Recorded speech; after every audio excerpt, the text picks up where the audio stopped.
자, 광고 말씀드리겠습니다. 이제 날씨가 좀 선선해졌죠. 날씨가 선선해졌으니까 예배로의 복귀와 기도의 회복을 우리가 가질 수 있기를 바랍니다. 저희가 이제 사택을 바깥으로 이사를 나가고 난 다음에 요즘 이제 교회는 온전히 예배와 기도에 열중하려고 지금 다시 마음을 가다듬고 있습니다. 그래서 제가 새벽 4시 되면 출근하고 9시, 저녁 9시에 퇴근하는 그런 시간들을 지금 가지고 있다. 예전에는 이제 이 교회와 따로 뭐 이렇게 구별이 없으니까 이게 좀 그랬는데 지금은 새벽 4시쯤 그냥 새벽에 눈 뜨면 교회로 옵니다. 4시쯤 들어와서 퇴근 시간은 저녁에 9시 그렇게 교회의 영성을 불어넣기 위해서 애쓰고 있습니다.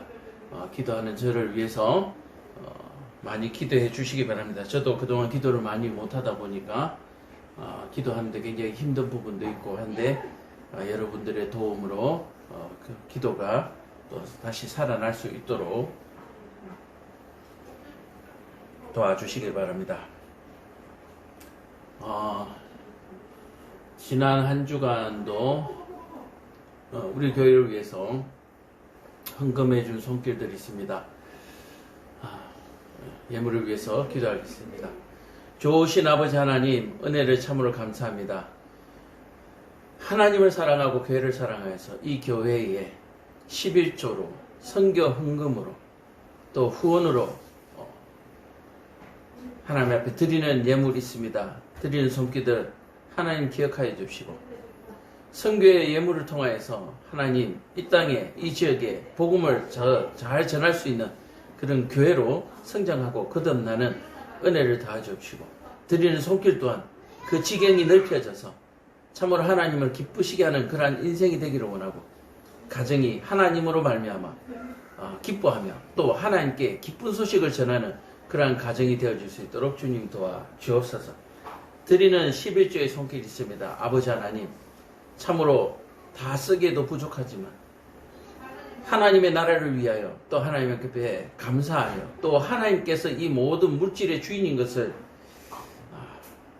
깨닫고 드리는 11조 물질 있습니다. 드리는 그 손길에 하나님 이 땅을 사는 날 동안에 물질에 구속당하지 아니하도록 주님 도와주옵시고 물질을 위하여 살지 아니하도록 주님 도와주옵시고 물질을 초월하여 살아갈 수 있도록 주님 도와주옵시며 또한 구하는 경제적인 모든 일들이 하나님 앞에 합당한 구함이 되게 하여 주셔서 그 구할 때마다 하나님의 부으심을 입을 수 있도록 주님 도와주옵소서. 교회를 돕는 교회가 있습니다. 형제와 이웃을 사랑함이 어찌 그리 아름다운 줄 하나님 섬기는 교회들이 아름다운 교회가 되게 하여 주옵시고 하나님의 이름을 아름답게 전하는 교회가 되게 하여 주옵시며 참으로 그 섬기는 목사와 또 그 섬기는 성도들의 그 마음과 가정이 아름답게 변화해 갈 수 있도록 주님 도와 주옵소서. 이와 같이 모든 사람들의 정성들이 모여서 세워지는 이 예수사단교회 하나님 복을 주셔서 참으로 하나님의 뜻에 합당한 그런 교회로 세워져 갈 수 있도록 주님 지혜와 명철과 능력을 허락하여 주옵소서. 예수님 이름 받들어 기도합니다. 아멘. 자, 말씀 전하겠습니다. 오늘 전할 말씀은 성령이 베드로에게 행한 일이라는 제목으로 함께 말씀 나누겠습니다. 성령이 베드로에게 행한 일. 지난 시간에 성령은 무엇인가 라고 하는 부분으로 말씀을 전했죠. 성령이 무엇이었습니까? 사람들에게 새 말을 하도록 하는 것이 성령이다. 그동안 악독한 말과 예수를 부정하는 말들과 신성을 모독하는 말들과 신성을 모독하는 행실들을 살던 사람들이 새 방언으로, 다시 말해서 새 입술로, 새 혀로 하나님을 찬양하도록 만드는, 변화시키는 변화의 영이 바로 성령의 영이었습니다. 그리고 이 성령의 영은 하나님께 받아서 예수 그리스도께서 우리에게 보내주신 영입니다. 예수 그리스도께서 하나님 아버지로부터 받은 영을 우리에게 보내주신 그 약속하신 그 약속이 이루어진 증거, 예수님께서 약속하신 말씀이 증거가 이 땅에 실현됨으로 말미암아 그가 하신 세상에서의 예언들이 다 사실인 것을 증명하는 증인의 영, 그렇게 말하는 거죠. 그래서 이 변화의 영, 증인의 영을 받은 사람들은 어떻게 살아갑니까? 하나님의 증인, 예수님의 증인으로서 살아가게 되는 거죠. 자, 그런 영이 이제 우리에게 어떤 일을 하는가? 어떤 일을 했는가? 행했는가? 자, 과거형이죠. 베드로에게 그러한 영이, 그 영이 어떤 일을 행했는가? 우리도, 저와 여러분들도 이제 과거형이죠. 성령이 우리에게 어떤 일을 하도록 만들었는가? 나를 어떻게 변화시켰는가? 이정훈 목사 세상에 살다가 세상의 모든 것을 버리고 하나님의 말씀을 전하는 목회자가 됐다. 이것이 성령이 이정훈 목사에게 한 일이죠. 저와 여러분들에게는 어떤 영입니까? 저와 같이 목사가 되신 분들도 있고, 또 장로로, 집사로, 권사로, 성도로서 주일 되면 놀러 가기 바쁘고, 또 한 주간 내내 돈 벌기에, 돈을 위해서 살아가던 우리가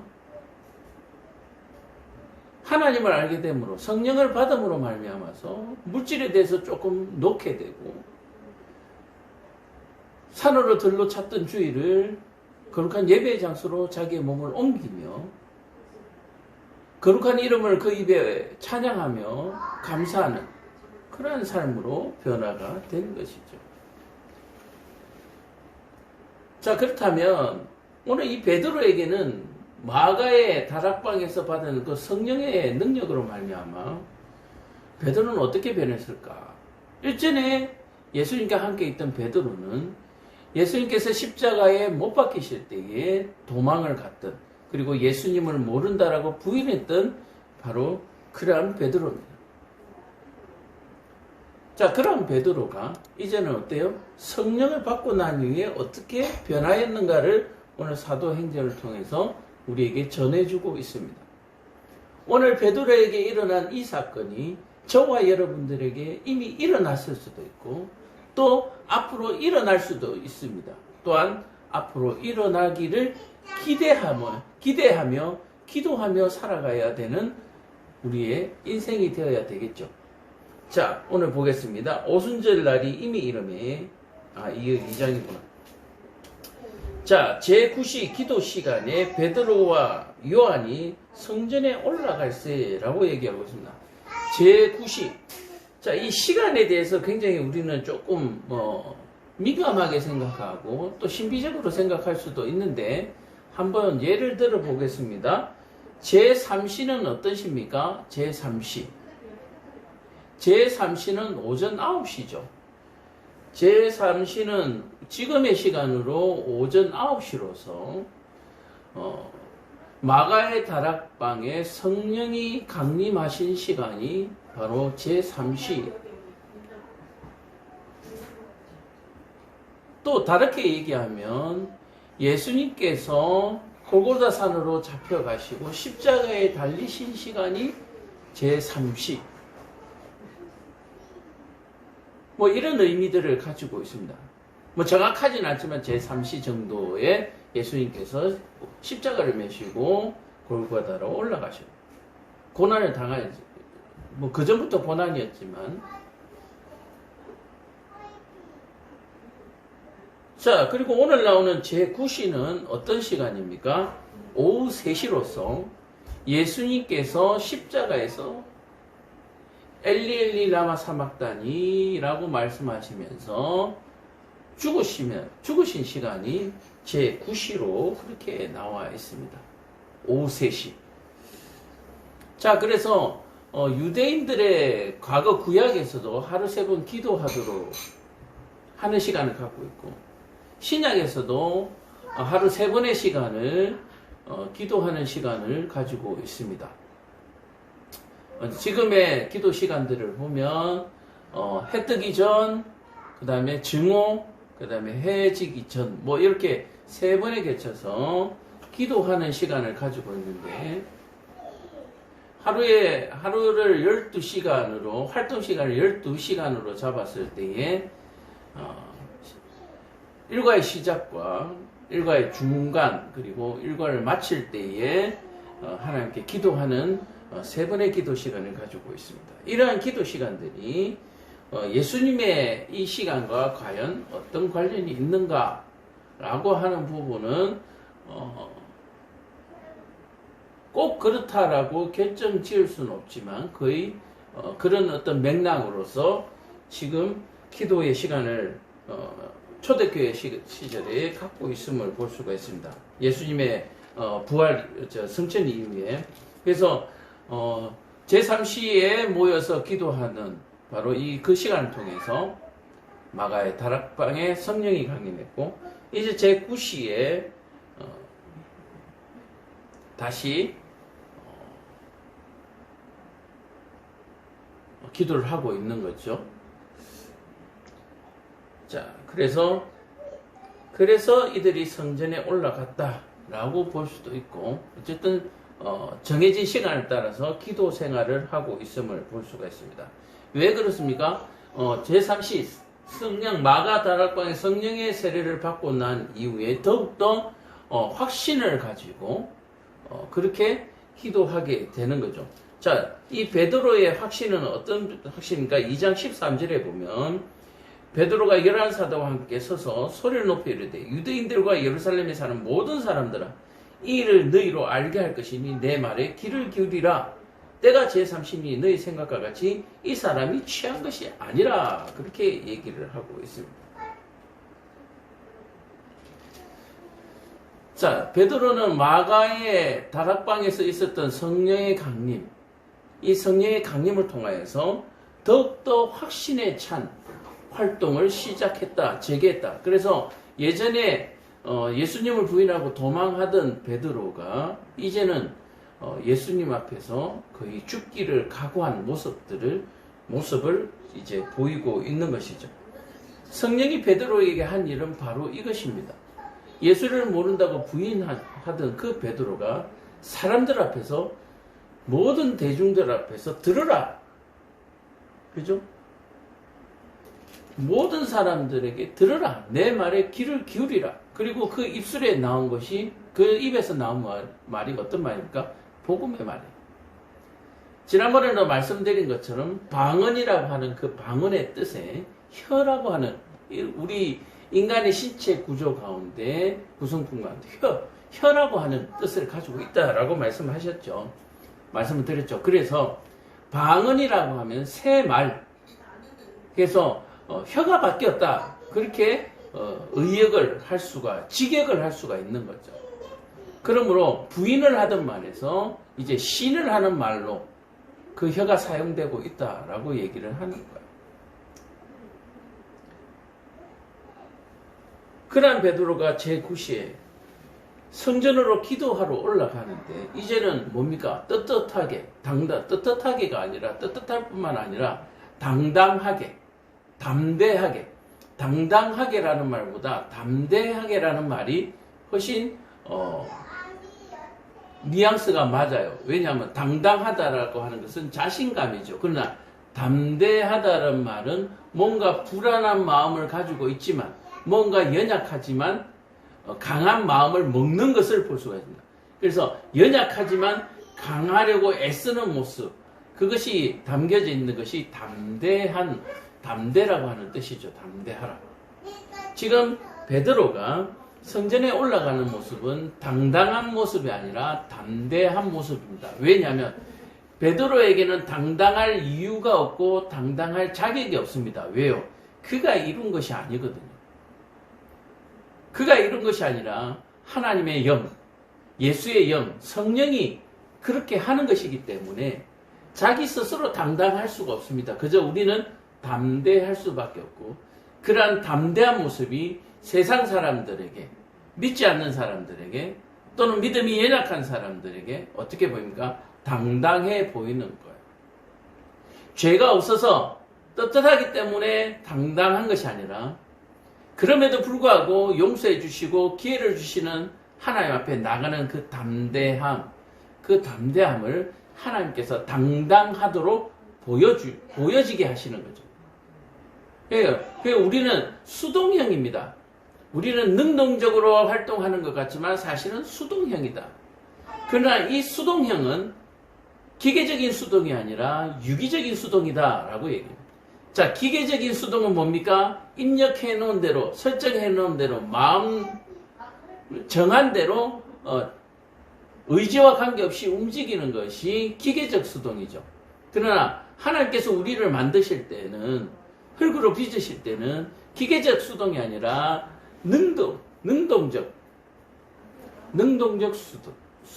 수동, 그리고 유기적 수동, 하나님과 영이 소통하는 유기적 수동으로서 우리를 창조하셨다라고 얘기합니다. 자, 그러므로 지금 베드로의 이 예루살렘 성전으로 올라가는 그 발걸음은 지극히 유기적인 수동, 그렇게 말씀드릴 수가 있는 거죠. 그래서 당당함이 아니라 담대함이다. 오늘 이 비교, 이 부분만 여러분들이 잘 아시더라도 인생을 훨씬 더 행복하게 살아갈 수가 있습니다. 우리는 내가 어떤 능력이 있어서가 아니라, 내가 많이 가져서가 아니라, 하나님이 주시는 지혜로, 또 하나님이 주시는 능력과 물질로 건강으로 살아가기 때문에 우리는 뭐 할 수 있습니까? 담대할 수가 있는 거죠. 오늘도 저와 여러분들은 하나님께서 주신 힘으로 오늘 이 성전에서 예배하는 줄로 믿으시기를 간절히 축원드립니다. 그래서 오늘 이 예배에 참여하지 못한 사람이나 오늘 이 예배에 참여한 사람이나 뭐요? 똑같다라고 얘기해요. 똑같다. 오늘 이 예배에 참여하지 못하는 이유가 뭡니까? 우리는 흔히 믿음이 부족해서 그렇게 얘기하지만 좀 더 영적으로, 좀 더 신비적으로 얘기하면 마귀에게 발목이 붙들려서, 또는 마귀가 그들의 길을 막아서, 마귀가 그들의 마음을 유혹해서 오늘 이 자리에 함께하지 못한 거죠. 그러니까 어떻습니까? 저들은 포로로 잡힌 거예요. 전쟁 중에 포로로 잡힌 것입니다. 그렇다면 우리는 어떤 기도를 해야 됩니까? 포로로 잡힌 포로를 위해서, 포로 귀환을 위해서 우리는 기도해야 하는 것입니다. 우리가 옛 구약을 살펴보면 이스라엘 백성들이 포로로 잡혀가게 되고 또 예루살렘에 혹은 남은 자들이 있습니다. 근데 그 포로로 남은 자들이 어떤 행실을 보였습니까? 자기들은 거룩하고 하나님 앞에 복을 받아서 우리는 포로로 잡혀가지 않았다라고요. 근데 이미 예루살렘이 함락이 됐는데 포로로 잡혀간들 안 잡혀간들 무슨 소용이 있어요? 어쨌든 예루살렘 성전에 그냥 살아있으니까, 옆에 붙어서 살고 있으니까 우리는 하나님 앞에 복받은 자요, 인정받은 자다. 예수님께서 오셨을 때 바리새인들과 서기관들이 이와 같이 당당하게 예수님을 십자가에 달 수 있었던 일은, 자기들이 로마에 머리를 숙이고 살든지 뭐 식민지로 살든지 관계없이 예루살렘 성전 벽에다가 배를 붙이고 있으니까 자기들은 아니다라고 얘기하는 그 무모한 당당함 때문에 예수님을 십자가에 달 수 있었던 거죠. 옛 구약의 백성들도 그와 같았다라고 얘기하는 거예요. 그러나 포로로 잡혀간 이들은 어떤 삶을 살았습니까? 예루살렘 성전을 향하여서 기도 시간만 되면 기도하고, 황제가 기도하지 말라고 하는데도 불구하고 기도 시간만 되면 예루살렘 성전을 향하여 창문을 열어놓고 기도하고, 하루바삐 예루살렘 성전에 가서 하나님을 제사하는 것이 소원이 되는 그러한 삶을 살았다라고 얘기해요. 누가 더 하나님의 긍휼을 입을 수 있을까? 라고 얘기했을 때 말할 필요가 없는 거죠. 오늘 저와 여러분도 마찬가지로 오늘 이 예배에 참여하지 못한 사람과 참여한 사람이 있는데, 참여한 사람은 좀 대단하고 참여하지 못한 사람은 덜 대단한가? 아주 못돼 먹었는가? 여러분들의 마음이 옛 구약의 조상들처럼 그런 마음을 가지고 있으면 여러분도 아니 올시다라고요. 여러분들도 언제든지 예수를 십자가에 달 수 있는 가능성을 충분히 가지고 있고 능력까지 갖춘 사람이다. 그렇게 말할 수 있는 거예요. 예배에 참여하지 못한 사람들은 디아스포라로서 흩어진 형제요, 포로로 잡혀간 형제예요. 그들을 위해서 기도하고 그들을 위해서 힘쓰고 애쓰는 그러한 삶이 예배에 참여한 자들의 모습이 되기를 간절히 축원합니다.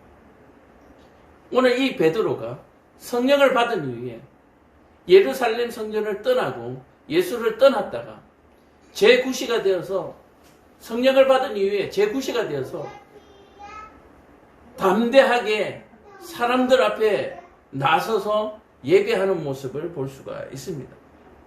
또한 예루살렘 성전에서 기도한다라고 얘기하는 것은 예수가 신성모독을 저지르고 죽은 십자가에 저주받은 죄인이 아니라 그가 하나님의 아들이시며 그가 메시아라고 하는 것을 증거해 보여주기 위한 증인의 삶이다라고 얘기를 하는 거예요. 이해가 가세요? 베드로가 예루살렘 성전으로 올라가는 것은 증언하기 위해서 올라가는 거예요. 자기 모습이 올라가는 그 모습 자체가 예수가 메시아라는 증거가 되기도 하고, 또 그곳에서 오늘 이와 같이 하는 모든 말과 행동들이 예수가 메시아요 하나님의 아들이심을 증거하는 것이다. 오늘 저와 여러분들이 예배에 나와서 앉아있는 이 모습은 예수 그리스도께서 메시아임을 증거하는 증인의 행동이에요. 증언하는 행동입니다. 증언하는 행동이에요. 자, 그렇다면 오늘 이 자리에 나오지 않는 사람은 증인으로서 출석을 명령했지만 출석에 나오지 못했어요. 그러면 둘 중에 하나겠죠. 반역자이기도 하고, 또는 누군가에게 외압을 받아서 억지로 붙들려서 이 증인의 석에 앉지 못하도록 당하는 것이죠.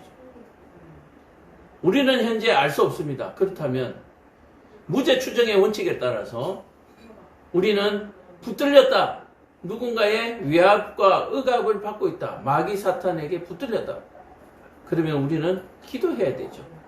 기도하는 거예요. 무사히 살아있기를 기도해야 하는 거예요. 영화에서 보면 정인들을 출석을 요구했는데도 불구하고 정인으로 출석하지 못하고 싸늘하게 죽음으로 죽은 사람들이 많잖아요. 그죠? 영화에서 보면.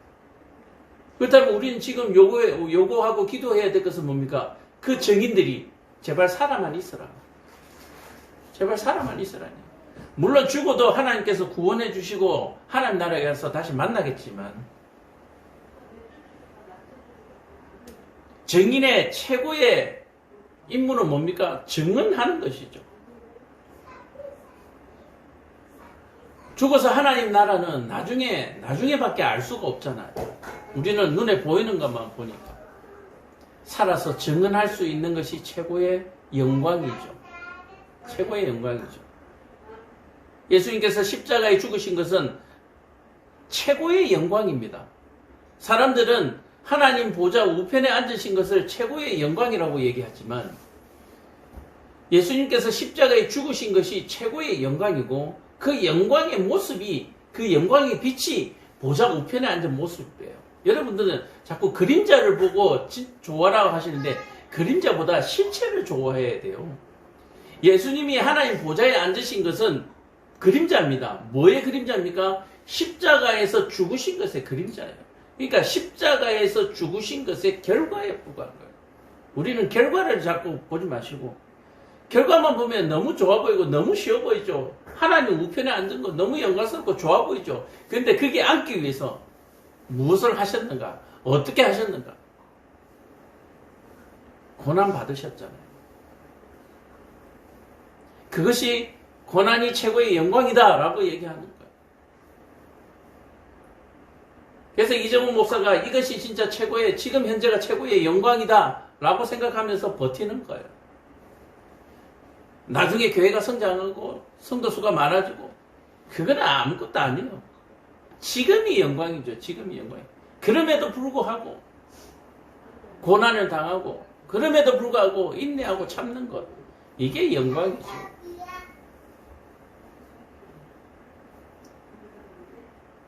우린 죽이라고 그러죠. 죽 써서 개준다고 그러죠. 죽은 뭡니까?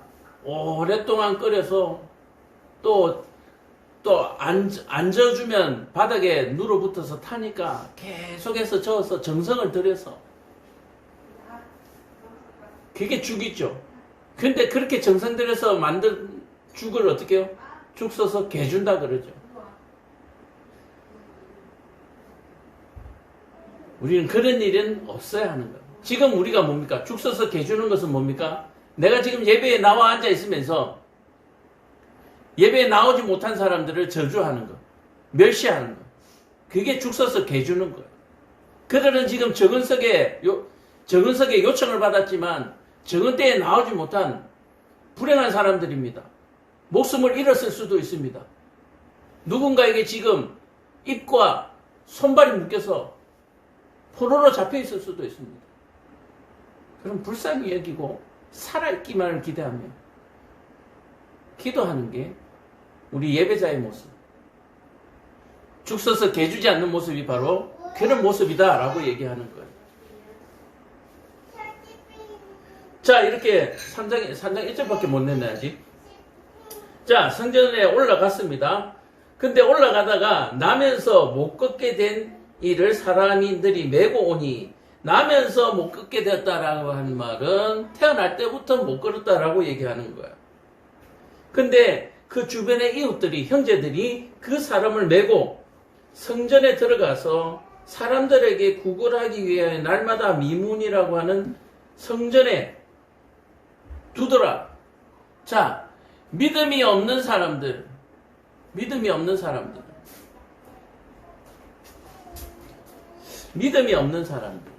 또는 형제를 돕는 사람들, 어떻게 봐야 할까요?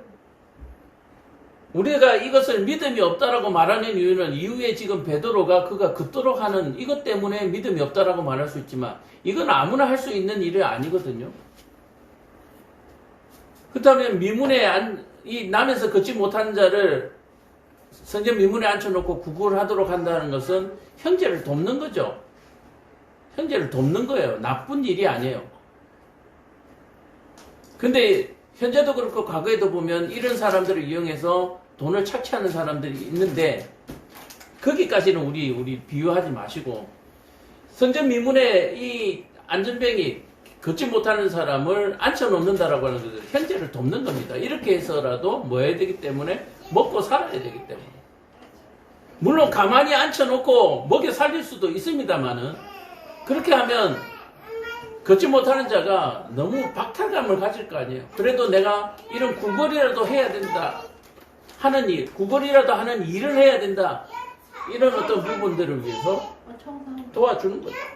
자, 그래서 성전 미문에 이 사람을 옮겨 놓는 사람들은 믿음이 없는 사람이 아니라 구걸을 하도록 앉혀 놓는 사람이 믿음이 없는 사람이 아니라 이웃을 돕는 사람이다. 그리고 인간으로서 도울 수 있는 방법이 고작 이것뿐이었다라고 얘기하는 거예요. 사람이 불우한 이웃을, 어려운 사람들을 도울 수 있는 방법이 고작 이거예요. 그리고 성전 미문으로 드나드는 사람은 이 사람을 위해서 고작 뭐 해줄 수 있습니까? 고작 몇 푼 던져줄 수 있는 거예요. 우리가 할 수 있는 일이 고작 이것뿐이었습니다. 우리가 할 수 있는 일은 고작 이것뿐인데 이제 뒤에 나오는 성령 받은 베드로는 고작 이거밖에 할 수 없는 육체를 가지고 어떤 일을 해내는가를 우리가 보는 거예요. 그것이 성령이 베드로에게 한 일입니다. 우리는 고작 이거밖에 할 수 없는 사람들이에요. 고작 걷지 못하는 자에게 불의한 이웃에게 돈 몇 푼밖에 줄 수 없는 고작, 그리고 그가 구걸할 수 있도록 성전 미문에 앉혀 놓을 수 있는, 옮겨다 줄 수 있는 고작 그 일밖에 할 수 없어요. 우리는 그렇게 얘기합니다. 헌금을 수십억을 하는 사람을 대단한 사람이라고 얘기합니다. 아니요, 고작 수십억밖에 헌금할 수 없는 거예요. 고작 뭐 할 수 없어요. 다 줄 수 없는 거예요. 고작 몇십억 하는 거예요. 고작. 이해하세요? 수십조를 헌금하지 못하고 고작 몇십억 하는 거라니까요. 여러분들 그런 분들을 대단하게 여기지 마시고 부러워하지 마십시오. 고작 그 정도예요. 고작. 그냥 고작 미국에서 한국에 줄 성수하러 비행기 타고 전용기 타고 오는 거예요. 고작 그 정도예요. 인간의 믿음이 고작 그 정도밖에 안 된다니까요.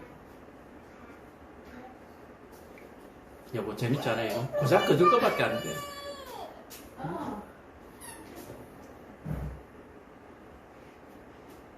여러분들은 고작 그 정도밖에 하지 못하는 사람들을 대단하게 생각합니다. 고작 자기 손으로 할 수 있는 일이 하나도 없는 거예요. 큰 교회를 하고 있는 우리 목사님들을 한번 볼까요? 그 교회 내가 했다라고 얘기해요. 내가. 그렇게 큰 교회를 하고 있으면서도 고작 할 수 있는 말이 내가 했다는 거예요. 내가 고작. 내가 했습니까? 고작 그렇게밖에 말할 수 없는 거예요. 또 고작 주님께서 하셨다라고 말할 수밖에 없는 거예요. 고작.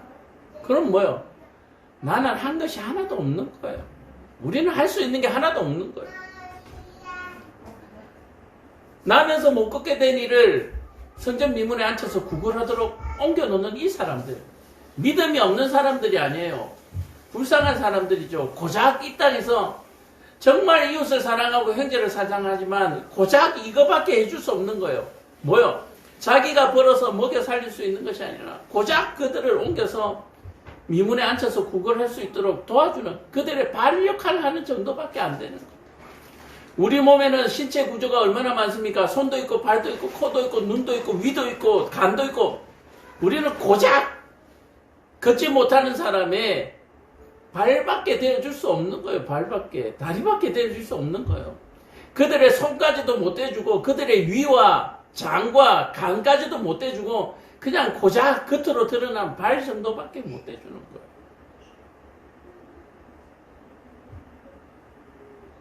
오늘 제목을 이렇게 정했어도 될 것 같아요. 고작 이거밖에 안 됩니다. 고작 이거밖에 안 되는 우리. 이게 오늘 제목이거든요. 베드로가 성령에게 한 일을 볼 때에 우리는 고작 이 정도의 사람이었다. 성령이 아니었더라면, 예수가 아니었더라면, 복음이 아니었더라면 우리는 고작 이거밖에 안 되는 사람들이었어요. 그럴 수 없는 사람을 성전 미문에 앉혀놓는 그의 발밖에 안 되는 고작 그 정도의 사람. 자, 그렇게 성전 미문에 앉혀놓으니까 그가 베드로와 요한이 성전에 들어가려 함을 보고 구걸하더라. 그가 할 수 있는 일은 뭡니까? 고작 구걸하는 일밖에 없는 거예요. 자, 보세요. 베드로는 제9시에 성령을 받아서 제9시에 담대하게 예루살렘 성전에 기도하러 올라가는데, 이 걷지 못하는 자는 성령을 아직 받지 못하니까 고작 성전까지 와서 성전 미문에서 구걸밖에 못하는 거예요. 오늘 저와 여러분들도 성령을 받지 못했다면 고작 나무 밑에 가서 직장 생활하면서 월급 받는 고작 그 인생밖에 안 되는 거예요. 고작 연봉 3억밖에 못 따는 그런 직장인밖에 안 되는 거예요. 근데 예수를 믿고 나니까 성도가 되고 집사가 되고 장로가 되고 권사가 되고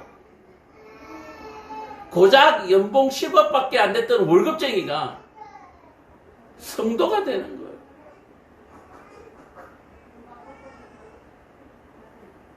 오늘부터 여러분들 이렇게 말씀하시기를 바랍니다. 누가 연봉이 10억이 된다거든. 아니, 고작 그것밖에 안 돼. 직장인이네. 그렇게 말씀해 주세요. 그럼 당신은 뭐요? 라고 해요. 나는 우리 아버지가 부자야. 물려주신 재산이 고작 하나님의 나라, 한 나라 정도밖에 안 돼. 라고 얘기합니다. 고작. 그가 베드로와 요한이 성전에 올라가니까 구걸을 하더라. 베드로가 요한과 더불어 주목하여 이르되 우리를 보라 하니 그가 그들에게 무엇을 얻을까 하여 바라보거늘 베드로가 이르되 은과 금은 내게 없거니와 내게 있는 이것을 내게 주노니 나사렛 예수 그리스도의 이름으로 일어나 걸어라. 자, 베드로와 요한이 나를 보라 라고 얘기했는데 왜 나를 보라고 했을까요? 구걸을 하는 사람의 마음은 뻔합니다. 돈 달라는 얘기죠. 근데 나 봐. 돈 있게 생겼냐? 이 옷에 주머니도 없어. 전대도 없어. 나 봐. 왜 그렇습니까? 이 사람들은 예수님 만나고 난 다음에 배와 그물을 던져주고 예수님 따랐던 사람이거든요. 돈이 있을 리가 없죠. 전대를 맡았던 가룟 유다가 배신했으니까 돈도 아마 가룟 유다가 다 가져갔겠죠. 제자들에게 남은 돈이 있겠어요? 마에 없다고 얘기하면 안 되지만 와, 우리 지금 돈 없어. 근데 하나 있는 게 있다. 뭐냐? 예수 그리스도. 그것도 나사렛의 그리스도. 이게 뭡니까? 얼마 전에 십자가에 죽으셨다가 살아나셔서 부활하신 그 예수 그리스도밖에 우리에게는 없다. 내 안에 성령밖에 없다는 얘기예요. 내 안에 성령밖에 없다.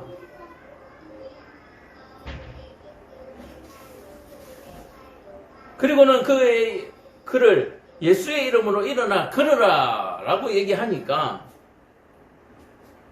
발과 발목에 곧 힘을 얻고 뛰어서서 걸으며 그들과 함께 성전으로 들어가면서 걷기도 하고 뛰기도 하며 하나님을 찬송하더라. 자, 이게 뛰어서서 걸으며 뛰었다라고 하는 이 모습에서 저는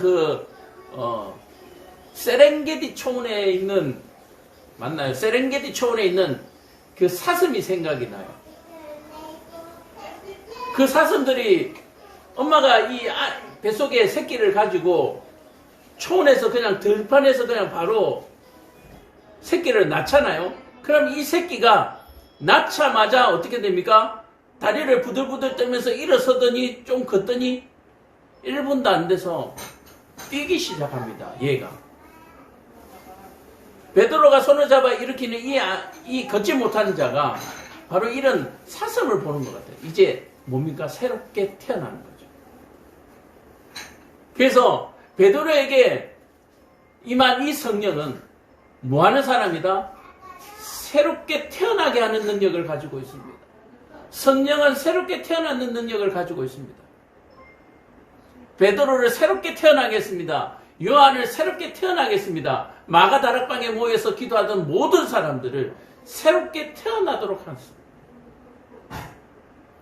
성령이 베드로에게 한 일이 뭡니까? 베드로를 새롭게 태어나게 했습니다. 이제 개바가 아니야. 개바.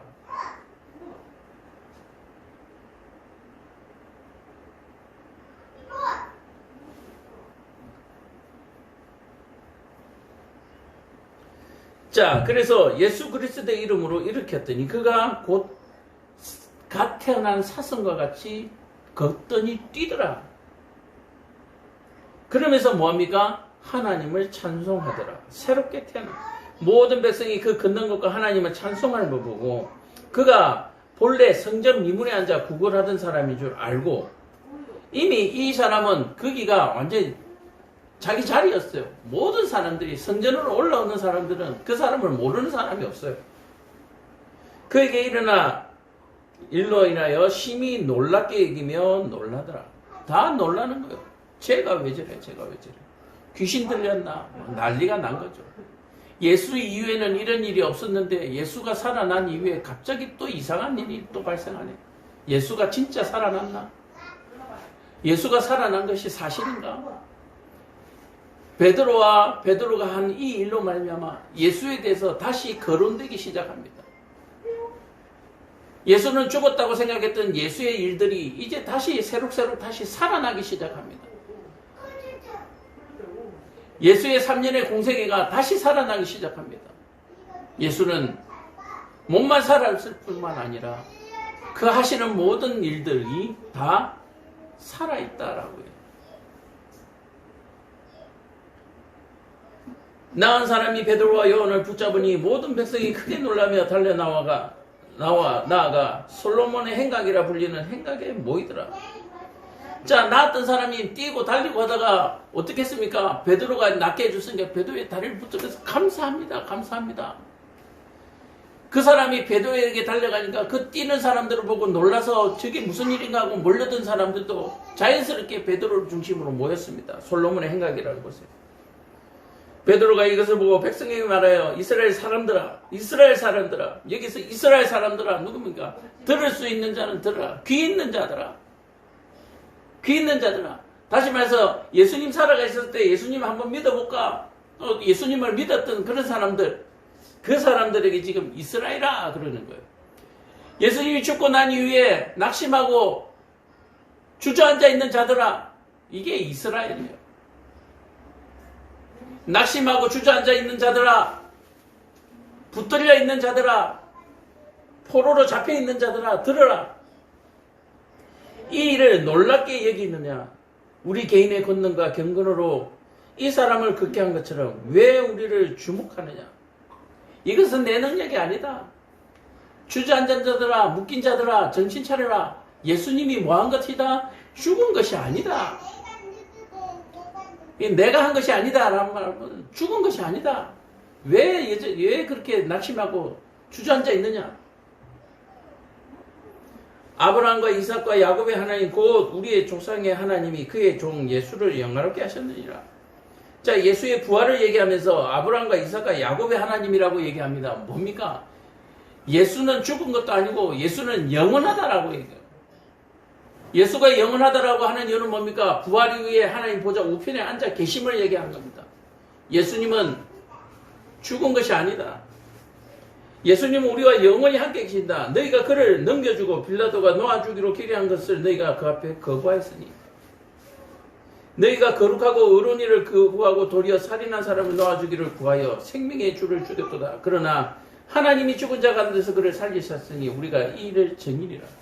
너희들은 거룩한 자를 죽이라고 했지만, 그리고 그를 넘겨줘서 죽게 했지만, 그를 하나님께서 여호와께서 살리셨다.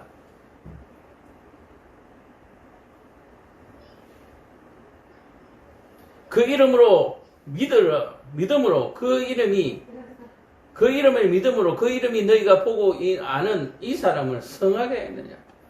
자, 예수라는 사람을 믿음으로 말미암아 이가 성함을 받았다. 믿음으로 뭐하였다? 구원을 받았다.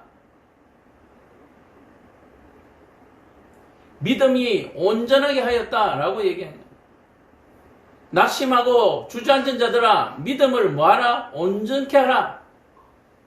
온전케 하라. 그리하면 뭐할 것이다? 구원이 이루어진다라. 이 앉아있던 자가 일어난 것 같이 낙심하고 쓰러져 있는 너희의 구원이 이 일어난 자와 같이 그대로 이루어질 것이다. 회개하라, 천국이 가까웠느니라 하는 그 말씀이 너희에게 곧 이루어질 것이다. 형제들아, 너희가 알지 못하여서 그리하였으며 너희 관리들도 그리한 줄 아느냐. 자, 뭡니까? 제가 아까 말씀드렸죠. 예배에 참여하지 못한, 정인석에 부르지 못한 이 사람은 뭡니까? 포로로 잡혀있는 자들이에요. 베드로가 이와 같이 얘기합니다. 형제들아, 너희가 알지 못하여서 그리한 것이 아니다. 네가 배신하고 나오기 싫어서 한 것이 아니다. 뭐다? 네가 잡혀있는 것이다. 베드로가 성령을 받고 난 이후에 변한 마음이 이거예요. 누가 크냐고 서로 다투고, 네가 잘났니 내가 잘났니 그러고, 누가 배신합니까 안 합니까 이렇게 얘기를 하던 베드로가, 그가 뭐한 자다? 알지 못하여서 그리하였다. 예수님께서 뭐라고 얘기하십니까? 주여 저들을 불쌍히 여겨주옵소서. 저들이 하는 일을 알지 못하나이다. 고로 베드로에게 있는 이 성령은 어떤 영입니까? 예수님께 있었던 그 영이요. 예수님의 영이. 다른 영이 아니야. 베드로가 안전뱅이를 걷게 한 이 영은 악령이 아니라 예수의 영이다라고 지금 얘기를 하는 거예요. 형제들아, 너희가 알지 못해서 그래야 안 된다. 아이고, 네가 예배에 못난 이유는 그래, 마귀에게 붙들려 있었구나. 마귀에 붙들려 있구나. 주여, 마귀에 붙들린 우리 형제를 속히 이 정인석으로 불러주옵소서. 이게 우리의 기도가 되어요. 베드로가 성령을 받고 난 후에 지금 그 기도하는 거예요. 지금 너희가 몰라서 그랬다. 분명히 앞에서는 너희가 죽인 살인한 예수라 그랬습니다. 너희가 죽인 예수가 살아났다라고 했습니다. 너희가 죽였다고 얘기했습니다. 그러나 뭐라고 얘기합니까? 너희가 알지 못하여서 그랬다. 너 어제 줄 빼먹었지? 너 믿음이 없는 것이 아니라 마귀에 붙들려 있었구나. 아팠구나. 무슨 일이 있었구나. 예수의 영을 받은 사람들의 마음이, 삶이 이와 같이 변하는 거예요. 성령이 베드로에게 한 일을 지금 계속해서 여러분들이 보고 있습니다. 여러분들은 학교에서 배운 것처럼 1번 뭐, 2번 뭐, 3번 뭐 이렇게 해야 뭐 아시는 것 같은데 그냥 쭉 들으세요. 지금 들으시면 베드로에게 한 일이 바로 지금 이렇게 나타나잖아요. 너희가 죽였잖아 라고 얘기해놓고, 그러나 너희가 알지 못했다. 너희가 마귀에게 속았다. 하나님께서 아담과 하와를 용서해 주신 이유가 뭡니까? 너희가 속았다라고 해요. 너희가 배신했다가 아니라 너희가 속았다. 그래서 용서해 주신 거예요. 그게 자비죠, 자비. 먹을 때는 분명히 그 마음 아니었을 거예요. 하나님과 같이 되려고 반영하려고 그랬잖아요. 근데 하나님이 뭐라고 얘기해요? 너희가 속았구나. 그랬구나. 그렇게 되는 거예요. 네가 나를 미워하는 것이 아니구나. 네가 나를 사랑하는구나. 그렇게 되는 거예요. 아니, 저 사람이 나한테 왜 저러지? 저 사람 나한테 뭐 억하신 적 있나?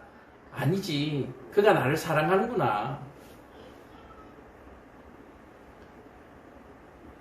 하나님의 영, 예수의 영을 받은 사람들의 마음이 오늘 저와 여러분들이 오늘 이 17절과 같이 베드로의 마음처럼 변화해지기를 간절히 축원드립니다. 근데 왜 이렇게밖에 할 수밖에 없습니까? 베드로도 도망갔거든요. 고작 자기도 십자가에 단 저들과 고작 저도 똑같거든요. 몰라서 그랬다는, 몰라서. 그러나 하나님이 모든 선지자의 입을 통하여 자기의 그리스도께서 고난받으실 일을 미리 알게 하신 것을 이와 같이 이루셨느니라. 자, 예수님께서는 뭐요? 선지자들이 한 일들이 그를 통해서 그대로 이루어졌다. 그를 통하여서 그대로 이루어졌다라고 하는 건 그가 메시아다, 그가 하나님의 아들이다라고 하는 증거가 되는 거예요. 자, 이것이 주제죠. 19절. 그러므로 너희가 회개하고 돌이켜 너희 죄 없이 함을 받으라. 이같이 하여 새롭게 되는 날이 주 앞으로부터 이를 것이요. 자, 그런데 조건이 뭐요? 회개하라. 너희가 몰라서 그랬구나. 좋았어요. 거기까지는 좋아요. 그러나 너희가 정말로 몰랐다고 한 사람들은 결국은 뭐 하게 될 것이다? 회개하게 될 것이다. 그러므로 그 증거가 나타난다라고 얘기한 거예요. 정말로 몰라서 그랬다라고 하는 것은 증거가 나타나는 거예요. 네가 정말로 무슨 일이 있어서 예배에 못 나왔구나. 네가 정말로 마귀에게 발목이 붙들려서 예배에 못 나왔구나. 그 증거가 뭐하게 된다? 나타난다라고요. 그렇게 된 사람은. 그러므로 우리가 미리 판단하고 정죄할 필요가 없어요. 그 증거가 그냥 나타나게 되어 있는 거예요. 우리는 그때를 기다려줄 뿐이에요. 우리가 굳이 정죄하고 판단해가지고 나중에 잘못 판결됐을 때 그 죄를 무고죄로 우리가 덤태기 쓰고 뒤집어 쓸 필요가 없잖아요. 내가 몰라서 그랬구나. 아이고 그랬구나. 그러고 있으면 진짜는 회개한다니까요. 가짜는 배신하고. 우리는 그저 할 수 있는 일이 고작 뭐요? 그랬구나. 오늘 저와 여러분들이 그랬구나의 삶을 살아갈 수 있기를 간절히 축원드립니다. 또 주께서 너희를 위하여 예정하신 그리스도 곧 예수를 보내시리니 심판의 주를 얘기하는 거죠. 하나님이 영원 전부터 거룩한 선지자들의 입을 통해서 말씀하신 바 만물을 회복하실 때까지는 하늘이 마땅히 그를 받아두시리라. 자, 예수님께서 보좌 우편에 계속 앉아 있다가 막판에 뭐요? 심판의 때에 우리에게 오실 것이다. 그게 옛 선지자를 통해서 이미 말씀하신 바 된 것이다. 그것이 그대로 이루어집니다. 모세가 말하되 주 하나님이 너희를 위하여 너희 형제 가운데서 나 같은 선지자 하나를 세울 것이니 너희가 무엇이든지 그의 모든 말을 들을 것이라. 누구든지 그 선지자의 말을 듣지 아니하는 자는 백성 중에서 멸망을 받으리라. 너희들이 십자가에 죽은 그 예수는 사실은 메시아였고 그가 메시아임을 증거가 되었으니 그가 하신 말을 모두 들으라. 그 말을 듣지 않는 사람은 뭐 할 것이다? 멸망을 당할 것이다. 여기서 멸망이라고 하는 것은 사망입니다. 사망. 또한 사무엘 때부터 이어 말한 모든 선지자도 이때를 가리켜 말한 것이다. 너희는 선지자의 자손이요 또 하나님이 너희 조상과 더불어 세우신 언약의 자손이라. 아브라함에게 이르시기를 땅의 모든 족속이 너의 씨로 말미암아 복을 받으리라 하셨느니라. 자, 여기서 너의 씨라고 하는 그 씨는 누굽니까? 예수 그리스도로 말미암아. 예수로 말미암아 아브라함아 너의 모든 족속이 뭐 할 것이다? 복을 받을 것이다. 예수를 믿기만 하면. 씨로 말미암아라고 했잖아요. 예수를 믿으면, 그의 말에 순종하면, 그 말을 듣기만 하면 복을 받으리라. 하나님이 그 종을 세워 복 주시려고 너희에게 먼저 보내사 너희로 하여금 돌이켜 각각 그 악함을 버리게 하셨느니라. 하나님께서 아브라함에게 약속하신 그 복을 주기 위해서 누구를 보내셨다? 예수 그리스도를 너희에게 보내셨다. 그러므로 너는 그의 말을 듣고 뭐하라? 회개하라. 천국이 가까웠다. 오늘 저와 여러분들이 오늘 베드로가 받은 이 영을 베드로의 증언을 통하여서 다 받을 수 있기를 간절히 축원드립니다. 그리고 이미 저와 여러분들이 받은 이 영으로 말미암아 우리가 구원받음을 믿으시고 오늘 이 베드로가 그 영을 받아서 걷지 못한 자들을 이렇게 세워서 구원을 받도록 한 것과 같이 우리도 이 구원의 사역, 하나님께서 하시는 이 일에 우리가 다 동력하시는 저와 여러분 되기를 간절히 축원합니다. 우리 안에 있는 이 영이 정말 베드로가 받은 영과 같다면 우리 안에 있는 이 영이 참으로 이 걷지 못하는 자가 걷는 것과 뛰는 이 영이라면 저와 여러분들의 삶이 반드시 분명히 변하리라고 믿습니다. 변해야 되는 거죠. 변하지 않으면 없는 거예요. 변하지 않으면 없는 거예요. 변하지 않으면 결국 뭐예요? 이 안에 여전히 악한 영이 그대로 있는 거예요. 오늘 성령이 베드로에게 한 이 일이 저와 여러분들에게도 일어날 수 있기를 간절히 축원합니다. 이번 한 주간도 저와 여러분들이 이러한 일들을 행하면서 또 경험하면서 증거하면서 살아가시는 한 주가 되기를 간절히 축원합니다. 기도하겠습니다. 사랑과 은혜가 충만하신 아버지 하나님, 오순절 마가 다락방에서 예수님의 제자들에게 주신